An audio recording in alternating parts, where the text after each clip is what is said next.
कानून आपका सख्त है, सरकार आपकी सख्त है, स्थानीय प्रशासन सख्त है, तो ये कार्रवाई तो सिर्फ फहीम खान नहीं, फहीम जो और दूसरे लोग भी हैं जिन्होंने दंगा ना भी भड़काया हो लेकिन अवैध निर्माण किया, तो वो तो तोड़ा जाना चाहिए। या हम फिर संभल जैसा इंतजार करते रहते हैं कि कभी कभी सर्वे होगा, उसमें रिपोर्ट आएगी।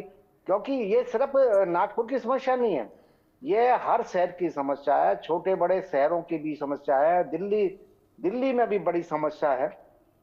दिल्ली में भी पुलिस और प्रशासन की नाक के नीचे अवैध इमारतें बनती हैं, फिर वो ढहने लगती है, फिर कार्रवाई की जाती है। ये कार्रवाई तो समय रहते की जाए तो ज्यादा, तब कहलाएगा कानून का राज। ठीक है, कानून ठीक का है, राज ये। ठीक है सर, आप कह रहे हैं समय रहते अगर ये कानूनी कार्रवाई जो है की जाए इस तरह के अवैध निर्माण पर तो ज़्यादा सही रहेगा। लेकिन बड़ा सवाल इसमें ये भी उठता है कि आखिरकार दंगाइयों के ऊपर ये कार्रवाई भी करना ज़रूरी, एक्शन तो लिया ही जा रहा है, लेकिन उसके बाद भी इस तरह की ठेस पहुंचाना भी वो ज़रूरी महसूस क्यों हो रहा है, ये भी बड़ा सवाल उठता है। ऐसे में सर्वे के सवालों का रुख करेंगे। सर्वे का तीसरा सवाल है हमारे सामने, क्या बुलडोजर एक्शन से ही दंगाइयों में डर का माहौल बनेगा? इसमें 68% लोगों का कहना है कि हाँ ऐसा ही है, जब इनके ऊपर बुलडोजर एक्शन होगा तभी खौफ का आलम इनमें देखा जाएगा। 29% लोगों का कहना है कि नहीं ऐसा नहीं है। 3% लोगों का कहना है कि कुछ भी कहा इसमें नहीं जा सकता है। वहीं चौथा सवाल है, जहां भी दंगा हो क्या वहां योगी मॉडल से ही इलाज होगा? 70% लोगों का कहना है कि हाँ, 26% लोगों का कहना है कि नहीं, और 4% लोगों का कहना है इसमें कुछ भी कहा नहीं जा सकता है। चर्चा लगातार जारी है और खास मेहमान हमारे साथ जुड़े हुए हैं। रुक करना चाहूंगी धनराज सर आपका। जरूरत महसूस होती है तमाम अधिकारियों को इस बुलडोजर एक्शन की, इसके पीछे कोई तो वजह होगी, क्योंकि अक्सर देखा जाता है कि जब भी हिंसा होती है, चाहे हम बात करें संभल की, चाहे हम बात करें राजस्थान के कई अलग इलाकों की, वहां पर भी लगातार जो है अब ऐसे हिंसाएं होती नजर आती हैं।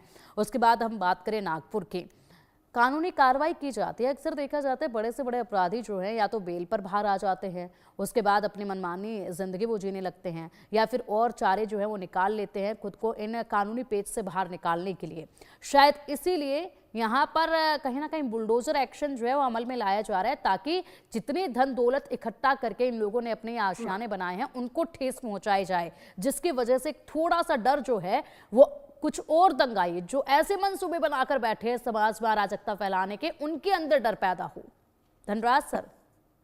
नहीं, जिसका अवैध आशियाना बना है उसके लिए डिस्करेजमेंट है, लेकिन जिसका वैध आशियाना है, जिसका कोई अवैध नहीं है, उन दंगाइयों के लिए आप क्या सबक दे रहे हो?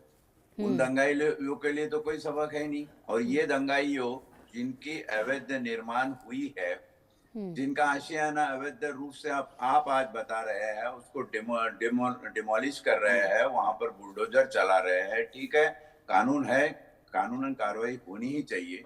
बुनियादी सवाल मेरा ये है, अगर ये कल जमानत पर छूट जाते हैं और बरी हो जाते हैं मामलों से, तो क्या कोई गारंटी है कि फिर से ये लोग नगर निगम के अधिकारियों से सांठ गांठ कर अपना अवैध आशियाना न बनाएंगे? ऐसी कोई गारंटी दे सकता है? महज सवाल की जड़ को नष्ट करना है, ना ही ऊपर ऊपर टहनियों को छांटना। अब सवाल ये पैदा होता है कि इसकी जड़ में क्या छुपा हुआ है। हर नगर निगम के जो अधिकारी है, सबसे पहले तो वार्ड ऑफिसर है, उसके बाद में असिस्टेंट कमिश्नर है, उसके बाद में एग्जीक्यूटिव इंजीनियर, जूनियर इंजीनियर, क्या ये सारे के सारे लोग सिर्फ पब्लिक के दिए हुए टैक्स के पैसे में से तनख्वाह खाने के लिए बैठे हैं कुर्सियों पर? इनका ये काम नहीं है। हाँ, आज दंगाई है, उसको आपने बुलडोजर किया, डिमोरलाइज जरूर किया, इनके ऊपर परिणाम जरूर होगा। आपके जो आंकड़े 68%, 29% ये जो सब दिखा रहे हैं, ये ठीक है, ये अपनी जगह पे है। मैं उस बीज, उस जड़ की बात कर रहा हूं जहां से ये चला है। अब अगर जड़ जिंदा है, अगर वही नगर निगम के भ्रष्ट अधिकारी जिंदा है जो इनके अवैध आशियानों में निर्माण होने के कारण अपना आशियाना सजाते हैं, उनके आशियानों का क्या करेंगे? ये जो अफसर मैंने गिनाए आपको, इनके ऊपर जब कार्रवाई होगी तब मैडम सही तरीके से इसको कंप्लीट डिस्करेजमेंट जिसको हम कहेंगे वो आ सकता है, वरना ये महज ऊपर ऊपर लगाई हुई मलम पट्टी होगी कि और एक पब्लिसिटी मिल गई कि देखो दंगे में गए तो उनका हमने ये कर दिया वो कर दिया। राज्य प्रशासन से मैं पूछना चाहता हूं, हालांकि मैं एक प्रशासन पुलिस प्रशासन का अधिकारी रह चुका हूं, अगर हमारे यहाँ एक कानून था कि कोई भी अगर थाने का एक हवलदार भी अगर कोई एंटी करप्शन या भ्रष्ट गतिविधियों में पकड़ा जाता है तो थाने के जो प्रमुख होंगे उनको दंडित किया जाएगा। तो ऐसी लहर आप क्यों नहीं लगाते? कौन वो आईएएस ऑफिसर जहां बैठे हुए हैं एडमिनिस्ट्रेटर बन के नगर निगम के, उनकी जिम्मेदारी को कौन अख्तियार करेगा? क्या हमारे पास कानून नहीं है? हमारे पास कानून है, जरूरत है उस कानून के जड़ गुनाहगारों की अवैध निर्माणों की नष्ट करने की कार्रवाई हो जाए, अमल हो उस कानून पे, तब जाकर ये बंद होगा। बिल्कुल बिल्कुल धनराज सर, जिस तरीके से आपने बखूबी समझाया है कि यहाँ पर जिसकी शय पर ये आशियाने बनाए गए अवैध तरीके से, जिन्होंने इस पे शय दी उनको भी तो बदले में कुछ मिला, उनके भी तो आशियानों में गड़बड़ी निकल सकती है। तो यहाँ पर बिल्कुल नींव से शुरुआत करनी होगी।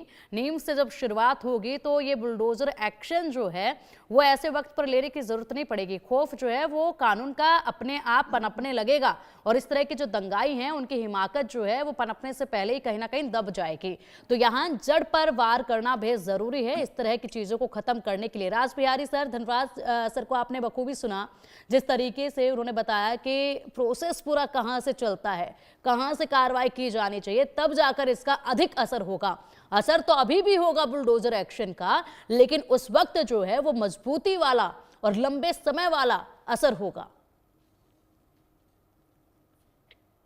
देखिए, जब भी अवैध निर्माण होता है और वो जो भी स्थानीय प्रशासन होता है, जो भी स्थानीय निकाय होता है, उसकी जानकारी में होता है, क्योंकि उसके कर्मचारी और अफसर वहां निगरानी रखते हैं, उन्हें पता रहता है कहाँ अवैध निर्माण हो रहा है, लेकिन उसे छूट भी दी जाती है।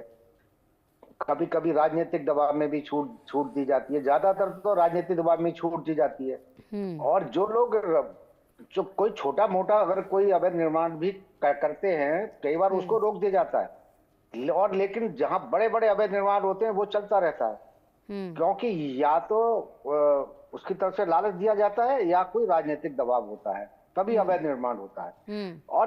और दूसरी बात ये भी है कि जिस तरह से दंगाइयों के खिलाफ सरकार ने बात की है कि जो भी नुकसान हुआ है, जो भी तोड़फोड़ की गई है, उसकी भरपाई दंगाइयों से की जाएगी, जो गिरफ्तार किए गए हैं उन लोगों से की जाएगी। इसको भी हम एक अच्छा कदम कह सकते हैं। अब अगर वो भरपाई नहीं कर पाते हैं तो जाहिर है कि उनकी जो भी संपत्ति होगी, जो भी मकान होगा, उसको सरकार अपने कब्जे में ले और उसकी भरपाई की जाए। लेकिन इसमें सबसे बड़ी बात यह है कि ये जो दंगा भड़काने की कोशिश हुई थी, ये एक जानबूझकर दंगा भड़काने की पूरी कोशिश हुई थी, जिस तरह से लोगों पे हमला किया गया था। ये भी एक बड़ा अब अपराध है, क्योंकि समाज में आप विद्वेष फैलाना चाहते हैं, आपने एक दहशत फैलाई।